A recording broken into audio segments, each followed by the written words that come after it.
తిరుమల దర్శనం కోసం శ్రీవాణి మెట్లు ఎక్కుతుండగా అడవి కోళ్ళు మాకు కనిపించాయన్నమాట. అడవి కోడి గురించి అసలు విషయం ఏంటి అని తెలుసుకుంటే, అడవి కోడి విషయానికి వస్తే మనం సాధారణంగా చూసే కోళ్ళ కాకుండా అడవిలో జీవనం సాగించడానికి ప్రత్యేక లక్షణాలు కలిగి ఉంటాయి.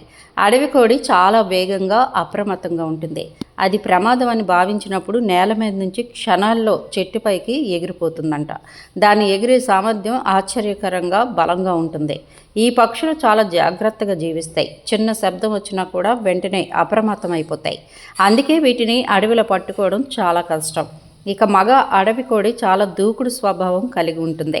తన ప్రాంతంలోకి ఇంకో మగ కోడి వస్తే వెంటనే పోరాటానికి దిగుతుందట. ఆహారం కోసం ఇవి నేలలోని గింజలు, పురుగులు, చిన్న కీటకాలను తింటాయి.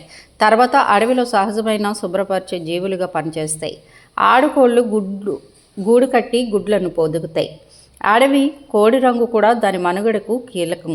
మగకోడి ప్రకాశవంతమైన రంగులతో ఉంటుంది, కానీ ఆడకోడి మాత్రం గోధుమ రంగులో ఉంటుంది. ఇది ప్రకృతిలో కలిసిపోవడానికి, వేటాడే జంతువుల నుండి రక్షించుకోవడానికి సహాయపడుతుంది. ఇవి చాలా వేగంగా పరిగెత్తగలవు. అవసరమైనప్పుడు ఎగరడం కన్నా పరిగెత్తడానికి ఎక్కువగా ప్రాధాన్యత ఇస్తాయి. ఈ ప్రత్యేకతలు అడవి కోడిని అడవిలో ఒక నిజమైన వీరుడిగా మారుస్తాయి.